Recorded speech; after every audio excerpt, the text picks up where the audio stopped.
त्याच्यामुळे चौथी मधली एक मी गोष्ट सातत्याने सांगत आलोय आतापर्यंत की नुकसान कसं टाळलं पाहिजे आपण. आणि ते चौथीमध्ये आपल्याला शाळेत शिकवलं. असं खूप हायर एज्युकेशन किंवा प्राध्यापक डॉक्टर होण्याची काही आवश्यकता नाहीये. चौथीमध्ये एक साधी गोष्ट होती की एक म्हातारा होता आणि त्याला 4 मुलं होती. बरं. आणि तो म्हातारा ज्यावेळेस मरणाला टेकला त्यावेळेस त्याच्या लक्षात आलं की आपली 4 मुलं भांडणं करतायत. हो. त्याच्यामुळे हे 4 मुलं जर भांडणं करत राहिले तर या चौघाचं याच्यामध्ये नुकसान आहे. हो.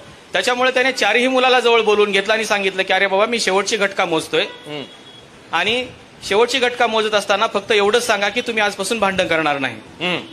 एवढा शब्द त्याला पाहिजे होता पण ते काही ऐकायला तयारच नव्हते. बर. मग त्याने सांगितलं की बाहेर जा आणि त्याने सांगितलं की मला आधार देण्यासाठी एक काठी घेऊन या. हो. ते काठी घेऊन आले आणि काठी घेऊन आल्यानंतर त्याने सांगितलं की काठी मजबूत आहे का मोडून बघा. हो. प्रत्येकाने ती काठी मोडून बघितली. काठी तकलादू होती ती सहज मोडली.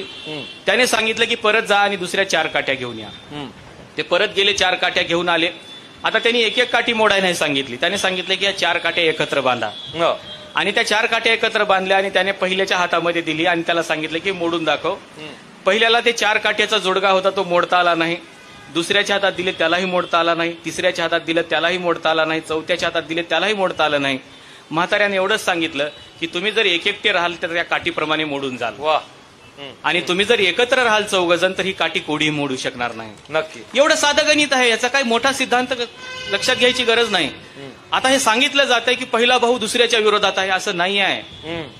हे कोणीतरी आपले कान भरतंय आणि त्याच्यामुळे आपल्या हे काठ्या भविष्यामध्ये मोडणार आहेत. त्याच्यामुळे या काठ्या एकत्र बांधून ठेवल्या पाहिजे. आणि म्हणून ती गोष्ट आपल्याला तेव्हा शिकवली होती पण ती अंमलात आलीच नाही. आता सांगितलं जातं की बौद्धातले लोक याच्या विरोधामध्ये तर आम्ही कोणाच्याही विरोधात नाही आहे. वा.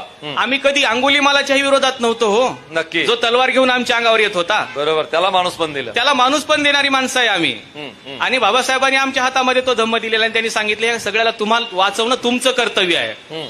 म्हणून आम्ही त्या कर्तव्याच्या बाजूने आहेत आणि आम्ही संविधानाच्या बाजूने आहेत.